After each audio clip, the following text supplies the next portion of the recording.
All right, everyone, welcome back to our last and final episode of RMFantasy SXperts. I am Chase. I'm Christian. Here for a round. I wouldn't even call it a round. Season recap. Season recap. That is right. A lot to talk about. Mm-hmm. It's an emotional time for us.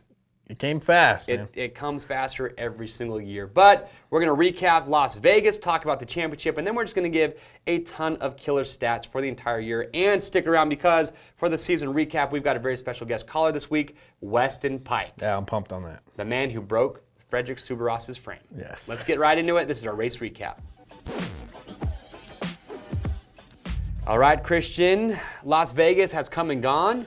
First, tell us about what you've got going on here. A couple things. Well, you know, the Dunlop winner from last year, Rich Maybe, my buddy. Who sent us other gifts this year, other jerky. Oh, he just keeps treating us with some jerky. I swear we have the best winners every year. Some yellowtail jerky, some fun gifts we get to decide with. I think these are called velvet elbows. Yeah, you put your elbow on it. Yeah, he's always treating us. The winners are awesome. So. Shout out to Rich Maybe out there for sending those. And also, while at Las Vegas, Christian and I, we were at the races. We did Racing Live. It was an absolute blast. And we had a lot of fans come up and tell us how much they enjoyed the show. So I was surprised. I didn't know that many people knew who we were. It was pretty cool. Hey, I love talking to all you guys. So. As long as you guys are enjoying what we do every week during Supercross, I'm happy. If you like it, if you're happy, we're happy. Also, shout out to Kevin and his wife who came over to the rig and said hello, talked for a while. He's actually a Utah native. I will see you, Kevin, this Friday at the motocross track to moto down with you. So many people trying to help us beat Jim and Daniel. They wanted us to win so if bad. If only it helped. But let's talk about Vegas recap real quick. TOMAC dominating. In TOMAC fashion. TOMAC fashion. Yep. Little too late. Too much. Yeah, too little, too late. Too little, too late. That's the same. Yep. MARVIN MUSQUIN second place. Cooper Webb third. Top three did not change the entire race. No, it was done after like lap 3. Zach Osborne holding it down though. Fourth place. Solid. Ken ROCZEN breaks back in Finally the top gets 5. In there. And Kyle Chisholm. My wild card. Yep, gets I got him right. Wild card. Anyway, let's talk about highlights for me. Not even 450 related, man. My heart goes out right now to Adam Cincerillo. It's the biggest story out there. I go to the point that nobody thinks any less of that dude. It doesn't hurt him. He interviewed he lost after the the championship, race. but nobody thinks any less of. That could happen to anyone at any given time. It could, but you know what? You still just feel gutted for the guy because watching the races in the stadium, you just felt so bad for the guy because one Ferrandis went over the finish line, lights are going off, the pyros, and Adam Cincerillo's still just cruising on the track, man. I think felt for the guy. But it's going to end up being good for him. But I think you know he what? comes back stronger. Even in the light of Adam Cincerillo, you can't take anything away from Dylan Ferrandis. No, that's the why guy was you race consistent every all year. race. That's why you do it. Never quit. So, yeah, it was pretty exciting. But other than that, as far as the 450s go, it was pretty wild to watch TOMAC just crush it. In the heat race, though, he almost went down and then gets going again and still passes Cooper to win the heat race. So in the heat race, I don't know how he didn't die. That was gnarly. All I know is when he passed Cooper and won the heat race, I was feeling good about him in first place. I don't know how he didn't hit the dirt there. He's going sideways in a fast rhythm lane. I don't know. That's what he did. Pretty wild, though. You got to give a shout out, though. ROCZEN and his zebra gear gets back to 5th. That's true. And then Hill and Bowers got top 10 finishes, so pretty cool for them. Tevin Tapia. This guy showed up to every round this year, tried to qualify, didn't make a main, kept with it, and made the main in Las Vegas last round. Pretty awesome. And Adam Enticknap made his first main event. Shout out to you, Adam. First main event of the year out of the heat. Yeah. Big news for him. He was killing it. So it's pretty good. And Ryan Brees, you got to talk about that dude. Dude, the guy starts out of nowhere. They've been really good. So pretty cool. Now, unfortunately, the only negative that I have to take away from Las Vegas is that we got rocked by Jim and Daniel in the last round. Yeah, I put the blame. Double points round. I'll take the blame. It was a bad year for me. So we actually, next year. So if you guys are watching, we lost the title by 141 points at double points round. Jim got 4 picks right. I got 2. Christian and Daniel Jim each got 1. destroyed all of us. Yeah. So. No, he did good that last round. He knows what about user stats? A couple big ones that stand out to me. User stats. A lot of people are shocked that the perfect scores happened. We had 216, the most. Get this. Carrie Bowling tells me right after the races, sends a screenshot. She gets a perfect score. She is ecstatic. And I'm just like, holy crap, Carrie rocked it. Yeah. And she's asking, he's like, am I going to win anything? I'm like, yeah, you probably had a really good chance to win a weekly. At that point. Yeah, but I was like, if anything, you're getting a weekly prize. Yeah. And then you tell me that we had over 200 perfect scores. And I had to tell Carrie, sorry, you're not going to win anything. Most perfect scores we've ever had in a round. 216. Only 2 of those were rollovers, which surprised me. Wow. But when TOMAC wins, perfect scores usually happen. Yep. So 61% had at least 2 picks right. 16% had the wild card, Kyle Chisholm right, which he was one of our standouts last week. Yep. And Tyler Bowers was picked for the wild card by 23%. He was the top pick. Yeah. go Now, that here's way, the deal, though. 16% of players still had Joey Savacci in their top 5, so that means you've got to watch qualifying because he crashed pretty hard. They didn't say he was done, but they didn't say if he was going to make it to the night show, so you got to be watching and qualifying. the first qualifying, too. It wasn't like a last-minute deal. It'd be a bummer if any of our top people who were right in that window put Savacci in. Oh, yeah, that's be a a bummer. killer. Plus, you got to mention this guy's taken 13th in like 3 of the last 4 rounds. We all should have known. Yep. But Pretty wild night, though. But there it is. Now, what we want to do coming up next, we're going to go over season stats. And this is where it gets pretty interesting. We're going to look at East Coast. We're going to look at West Coast, see where the riders are stat-wise, who did better on what coast. That way, coming into next year, you already have kind of a good indicator of who you think is going to shine on both coasts. So here it is, season stats.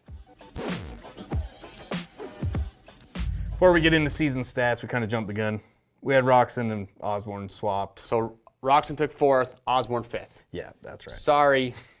Now you troll. Well, now the trolls don't have anything to complain We haven't about. given them much this year. We've been good. They've been on the low. We were the due. low down. I know. I'm All right. let down by Season stats. Christian, start us off. The notion of saying WEBB is just lucky and not the fastest guy. Oh my gosh, get It's that time crap out of here. It's time to put that to bed. We've had some comments saying like, "Oh, Webb's just been lucky." It's like, no, He's gotten lucky a few times, but you can't win a championship without getting lucky a few times. you're not going to win it just off of luck only. No. All right, let's read them off here. Look at his average finish per gate drop. The best, I mean, almost by a full spot over MUSQUIN at 2.83. His average start was the best of the year per gate drop at 4.35, and the man led 128 laps. So he led the most laps, best average start, best average finish. You can't argue that. The man earned the championship straight up. You could say, Most TOMAC wins. came on in the end, but yeah, he even had more wins than TOMAC. That's why it's a full season. They don't give an award for half season. No, they do not. And then next up in average finish was actually MUSQUIN, which is mind-blowing to me since he only won 2 races to TOMAC's,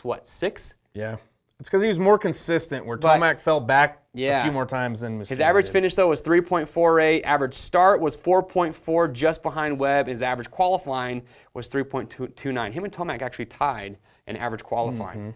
Okay. But TOMAC, 124 laps led. ROCZEN, 4th best average finish, too, 5.26. Then it goes to Baggett and Wilson really close, around 7 average finish. They both led laps. There was 10 different riders to lead laps this year. Yeah. So remember, this is a minimum of 10 gate drops. So we know that Wilson didn't finish the year. So we're just making sure that each rider had at least 10 gate drops. So Wilson's average is going to be based off of less gate drops than Baggett. So just remember that. But they Baggett are did very have close. a DNF that kind of hurt him there, too. Yep, it's true. You got to factor all that in. Osborne, he came on super strong, so his average finish is 8.93, start 8. But when we get into different coasts, Osborne's actually going to shine. Osborne, I'll be ready for him next year. I see that dude's a title contender next year. I do, For too. sure. Anything else on the season stats that you think stands out other than my boy Justin Hill with that average finish of 12th? Not down. the best year for him. No. But, I mean, we do got to mention Justin Barcia winning A1, leading laps, and then it was just, it feels like it was 10 years ago. So Really does. let's We get had a in lot of attrition, which is unfortunate, but you know what? That's every the season. way it goes. That's why consistency wins championships. Yep. So let's get in the West Coast. West Coast, all right, here's where things kind of get different. If you look at just those overall stats for the year, things change when you go to the coast. So if you look at average West Coast, best of the West, TOMAC, he takes it with 2.43 as his average finish on the West. So He owned the West. MUSQUIN was right there behind him at 3.29. ROCZEN at 3.71, and then WEBB 4.71. on the West. So Webb did not do, when we look at East, you'll notice he did not do nearly as good on the East, or on the West as he did on the East. The thing that gets me is Osborne's average start. I mean, it's got to be 2nd or 3rd best at 4.3. And you look at his last few starts, the last couple rounds, like the man was on fire. He was running he should have run or won East Rutherford. Should have. Shoulda, coulda, woulda. But then last week he's running up in the top, so give that man a start and see what he can do with it. Now let's switch over to the East Coast. What do we got on the East? I mean, there's one clear champion everything on the changes. East. Yep. I mean, I can't even believe Cooper Webb had an average finish of 1.7. That is crazy on the East. Start of 3rd, qualifying 4.29. and he led 63 laps. So these are just East Coast standard rounds. He clearly won it there. Yeah, MUSQUIN was consistent on the East too, just like the West. His average finish was 3.4, average start 5.29, and he led 26 laps. And then TOMAC's in third with an average finish of 4.71. Baggett always shined on the East. He improved both on average finish of 5.57. His average start on the East was 3.7. Yeah. If you take Minneapolis out where he crashed, he was solid over there. He did. He had a lot of good rounds on the East Coast. Osborne didn't do as well. He had an average finish of 10.6 and an average start of 8.6 on the East. He crashed out a few times. But those last few rounds again on the West Coast really helped, project him forward. But Savacci, as a rookie, up there like 7th best. Yeah. 8.29 doesn't sound that good, but he's got a lot of fast guys around him. Yeah, no, Savacci didn't win Rookie of the Year, but... Look at his starting on the East, 4.57. Yeah, but I promise you, man, if Osborne's healthy a full season, Osborne wins Rookie of the Year. He was my pick to have the best. The 29-year-old will win Rookie of the Year. He's got to look the best going into next year. Hey, what if Martin Davalos goes to 450s? Can he win Rookie of the Year? Is that fair? Will he retire before he does that? I don't know. You just never know with that man. All right, but... Let's talk about rider highlights. Let's just focus on a few highlights for each rider, plus some others that we have on the table that for us just kind of really stood out. Cooper Webb, 7 overall finish, or 7 wins. 2 of those were Triple Crowns. Yeah, he's Triple Crown champion. Freaking stellar. And he had a pretty legendary season, really. He only finished out of the top 5 twice for the entire year. One was a mud race, where he went down, and the other race was a mud race, and he charged back to 5th, which was pretty phenomenal. And he led the most laps of 128. That's huge. Can't argue with that. So, all right. On the East, had the fourth best average finish on the West. Got a list the third most laps there.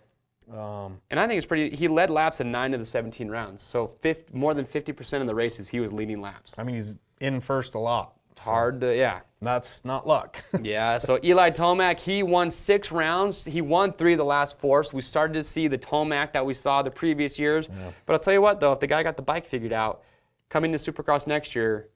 I'd like to see him win 3 of the first 4 rounds and see what he does. But oh, man, wouldn't we all? Led laps in 8 rounds. It really came down to Arlington, honestly. He finished 12th. That's he only finished worse than 4th 3 times all year, but it was 6, 12, 6. So it really doesn't seem, or 6, 12, 6. Yeah, it doesn't seem that bad.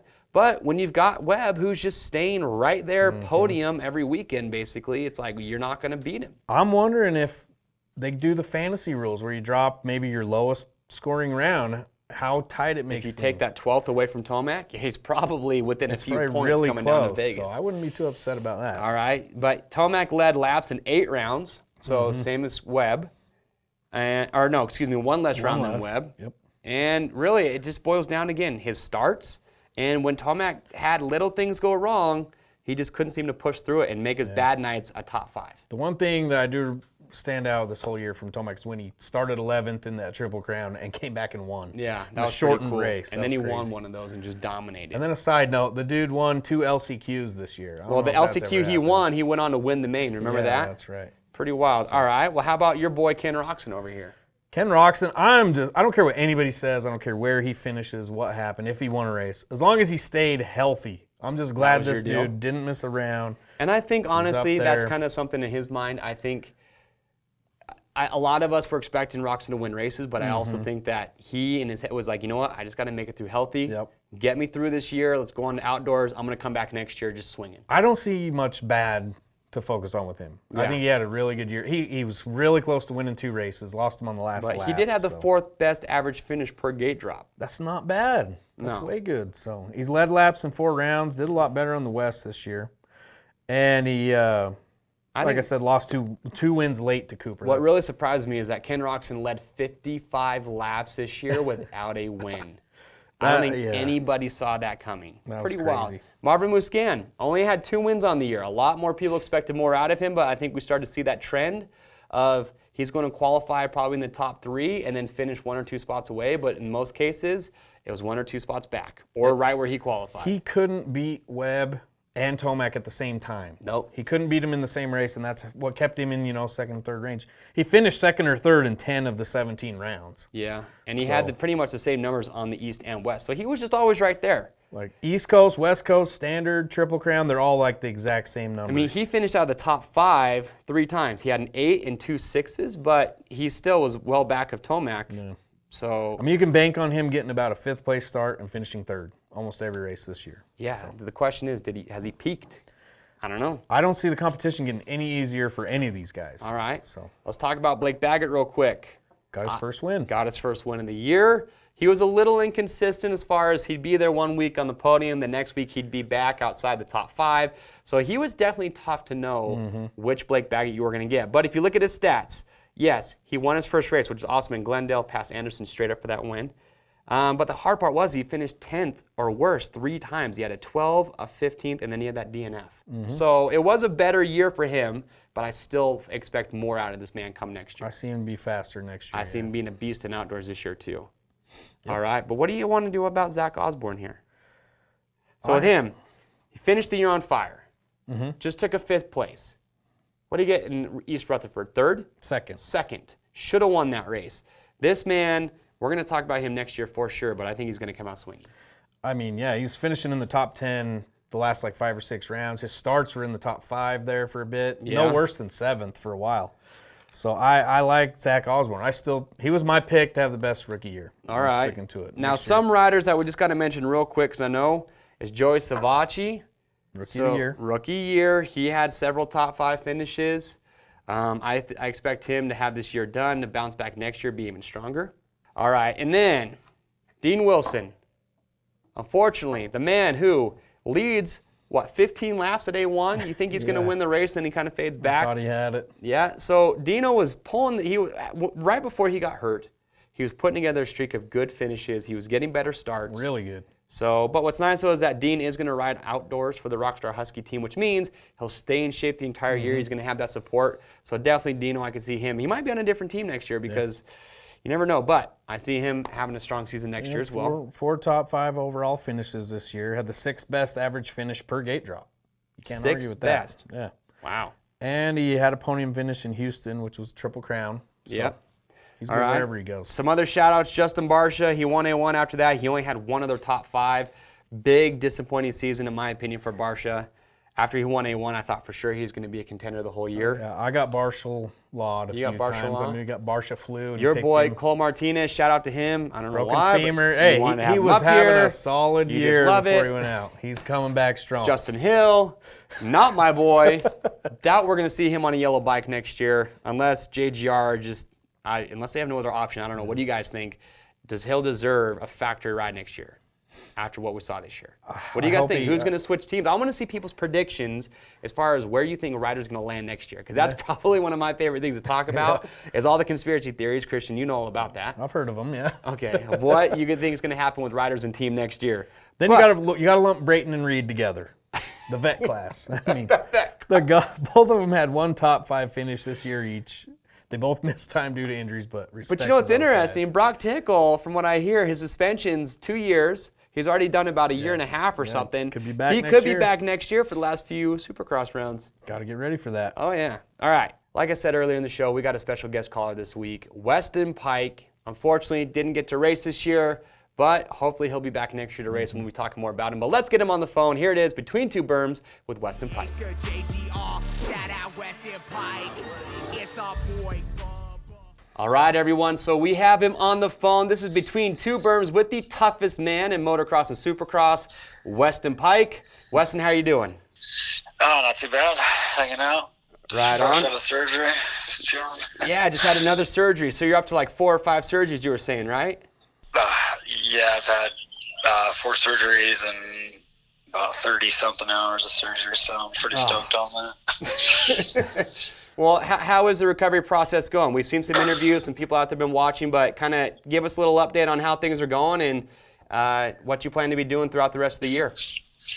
Yeah, so, for the most part of my recovery, before my surgery yesterday, I was, back riding, as much as I could on the bike and in the gym training and doing everything I needed to do to prepare for, possibly even this outdoor series and whatnot. But, I'm not really sure how that's going to look, if I can make it this outdoor series or not. I'm just trying to play it smart at the same time, but also, show up and get some races done. So I'm trying to juggle that and, trying to juggle my health and all that. But, It's the recovery's going good. The biggest thing holding me back still is obviously the eye, as everybody knows. But it's made some progress, but it's holding me back obviously at this point. So that's the biggest thing I'm trying to handle right now, and talk to doctors and see what can be done at that extent to get some more vision back. So it's kind of where it sits right now.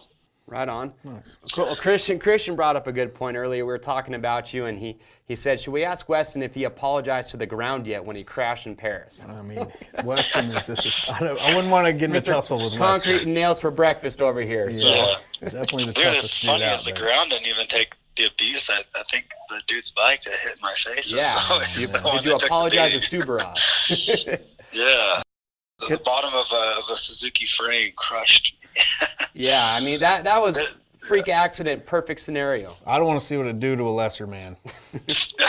Yeah, We're glad you're right? okay for sure. A lot of big fans over here. Of you. Yeah, as bad as it was, I feel like you're probably pretty fortunate to be where you're at, considering how severe that whole thing was. So it's pretty bad. Yeah, every doctor I've seen a lot of doctors, and I fire a lot of doctors because they suck at their job. But every doctor I've seen says, "Oh, it looks like you're lucky to be alive." I go, I know it's hard to kill an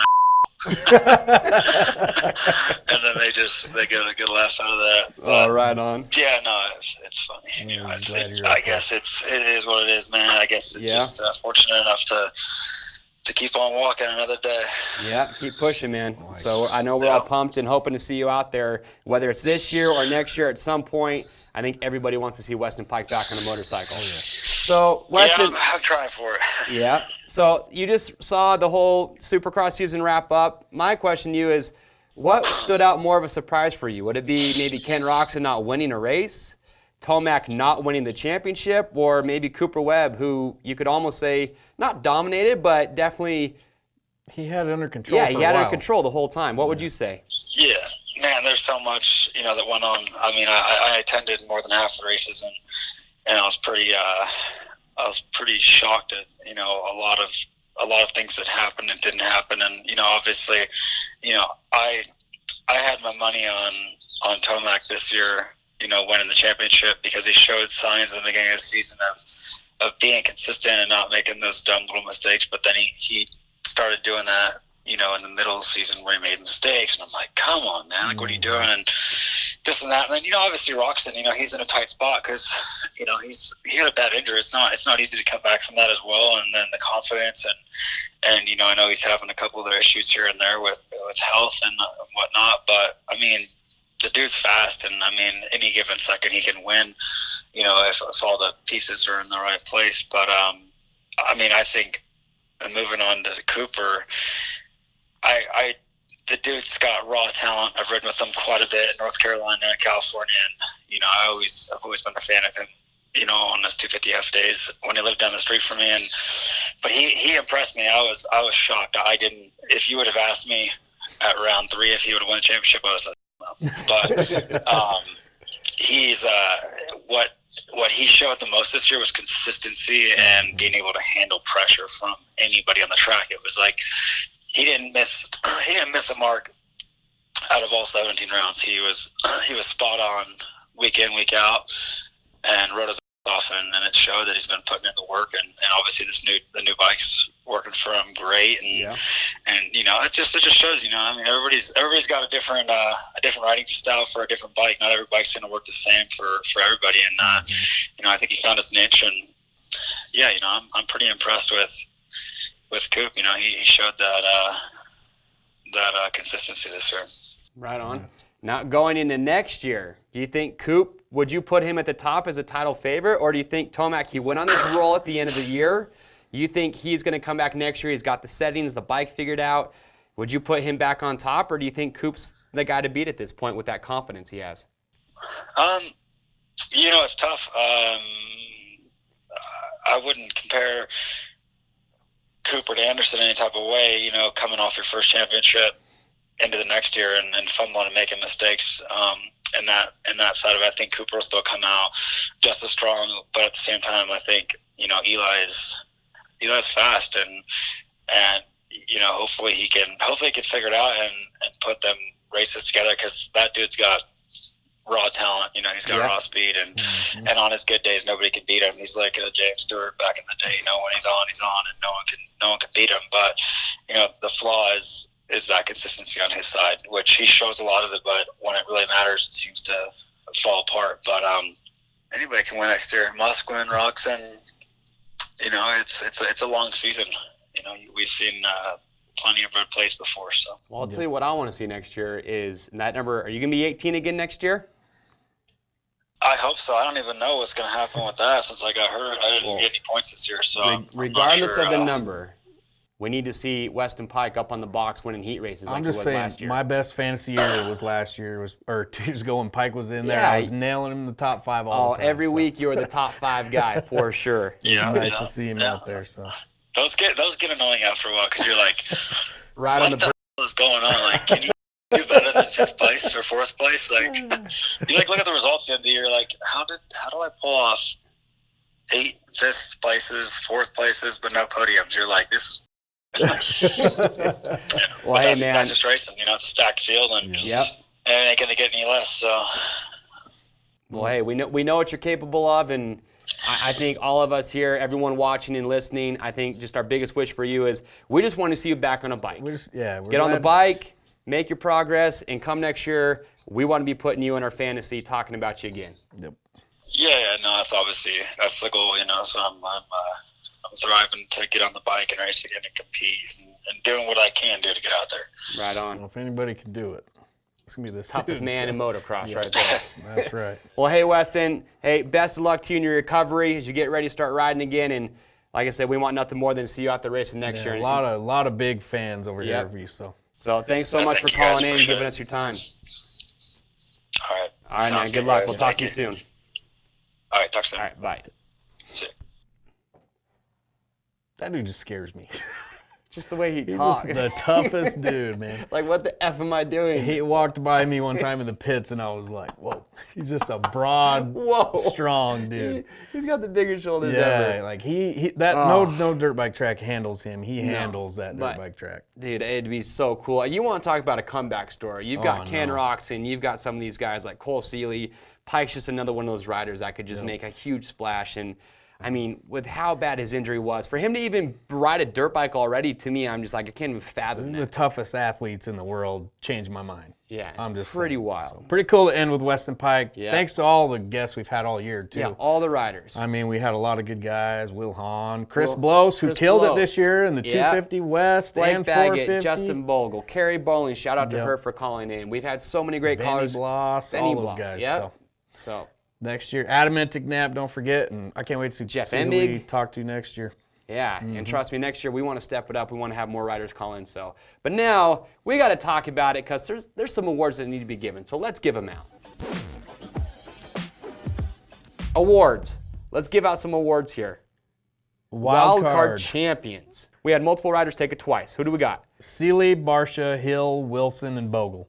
All took it twice. It was the hardest wild card year maybe ever. But we know who the real champion is, the one that never won it. Chad Reed? Chad Reed. I think he might have actually got it one time. Did he? I don't know. I don't know. Chad Reed was picked he got it one time. All I know is he was picked in tribute in Vegas by 1.8% of people that just were going out. He was there. Yeah, he was there. People were like, Chad Reed's my going wild out card guns tonight. blazing, picking him no matter what. And then the most consistent rider, you're actually got to give it up to Marv because his qualifying is 3.29. His average finish with 3.48 was the closest of any rider. You'd put him in second or third every week. You were getting points. So. All right. Now, here's a special announcement, an award that Christian came up with. I can't take any credit for this. Tell the folks what you came up with here. The perfect lineup. The perfect lineup. If you went into A1, if you could, talk to Doc, go back in time, and picked WEBB, MUSQUIN, TOMAC, ROCZEN, Savachi, and then either Bogle, Wilson, Hill, or Barsha in your wild card, you would have ended the year with 785 points, which is like over 200 points more than I had. You would have been in real contention for a grand prize. So let that be a lesson to us all. Well, you can't just roll over your picks because rollovers aren't eligible for weekly prizes. Don't roll them over, but when you see those streaks, edit and then submit, but just don't change anything. Exactly. It's pretty interesting. We gotta jump in on the streaks more next year. I mean, There's a lot of times these riders were taking the same position back-to-back. We're going to create a ghost account next year and see just what compete happens. against ourselves. Yeah, I guarantee it'll win. All right, everybody. So to finish off our season recap, throwing you into the future for next year, let's just kick it off with showing on our green screen behind us your top 10 overall winners for the year. The real SXperts. The real SXperts, that is can right. teach us a thing Your or two. first through 10th, remember, first, second place, taking home a brand new KTM race prepped bike. We're bringing them out here to Rocky Mountain ATVMC to pick up the bike. So stay tuned because we're going to be doing that soon, and we're always going to post a video showing the day how it goes so you can experience what they experience, give you a little motivation for next year. But we also, again, Red Rock giveaway. Moab. Monster Energy Cup. I mean, a ride with Brock Glover on a dual sport bike. It's really cool. Tons of awesome prizes. huge prizes. So And we gave, what, over $100,000 in prizes this year? over 100,000 prizes and over 100 weekly. 1,700 individual prizes. So Jeez. so many prizes getting given out. But you know what? The real champions in my eyes, you guys right here on my tablet. The guys, people the day that- ones commenting. The OGs of fantasy, the people that every single week get on there, interact with us, comment. Oh, yeah, I love it. We try and comment back as much as we can, but sometimes you guys overwhelm us, but we still try. But we are so thankful to everyone out there who watches this show, who takes the time to comment below, who gets involved. So let's just name off a few of our favorites here.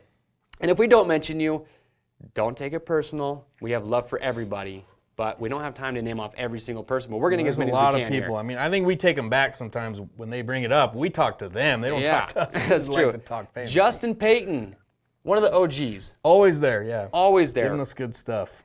Tars, Tars Thomas. okay. Ruben. Ruben's always in there. Sometimes he gives us a hard time. What's up, but Ruben? we That's like all it. right. We like a little smack talk every now and then. Yep. Maverick 224, I like it. Maverick, one of my favorite characters from Top Gun. I love that name. Yep. All right. This one's kind of hard. What do you- Canuck guy worried. Canuck Guy Worried. He's in there. He's getting into the comments quite Is there a a bit. Canuck Guy Worried? Am I reading that wrong? Is it kind of like I don't know Canuck guy really worried. the what it's coming from. but- Canuck Guy Worried? Comment below. Let us know how that name came about because I'm trying to figure it out as we read it. Sean Powell, Mr. Detail Oriented, who writes the longest comments and race recaps ever. Some good info for us. Good. He wants us It to do is. good. So That man is passionate about Supercross I like and to ask fantasy, so him thank you. questions sometimes. Moto Life, always holding it down. Jack Donovan sounds like a movie star name, like Jack Reach or something. Good stuff. Rodrigo, Rodrigo was in there a bunch. Steve Brinker, I swear he's been there since year one. yeah. I like him. And really, yeah. everyone who joined our group. I mean, we had the biggest group. We like talking to you guys. It's fun to see everybody's opinions and strategies. And next year, talk even more smack. If you guys think Christian and I are way off, or if we didn't mention something, or you want us to talk about something the following week, We want feedback. do not be afraid to hurt our feelings. Christian might take a tissue with him, but I'll be okay. I just wipe it off. But remember, every year, free to play. All you do is just Best go to RMFantasySX.com. So we'll actually let you guys know on social media platforms when signups are open. But just know it's going to be towards the end of the year before we head into A1. Bigger and better next year. And the funny thing is, everyone we talk to is like, oh, I love Supercross. And then as soon as I signed up for fantasy, it just took it to a whole new level. Or now my right. wife's in there screaming at me. Or like now we're having parties and don't miss around. It's Yep. pretty awesome. It'll be a blast. But sign up, RMFantasySX.com, free to play. You can watch their YouTube video each week or listen to us in podcast form. We help you out if you've never played before. You need some help with your picks. Make your top 5, take your wild card. That's it. And then you just sit back, relax, and watch the races and scream your head off for the wild card and your top 5, and it makes it that much more exciting. And you've got, again, 100 weekly prizes up for grabs every single week. There's so many winners. They're like, I've played for 5 years, haven't won anything, and this year I won, you know, and Yeah. it can happen any week. So. Absolutely. But anyway, from myself, Christian. Yep. No, I'm not you. You're not me, but- Chase, and my co-host, Christian. Oh, it's time for a vacation. It is. Thank you so much, everyone out there, for watching. Stick around, get subscribed to our YouTube channel, and we'll see you next year. See you later.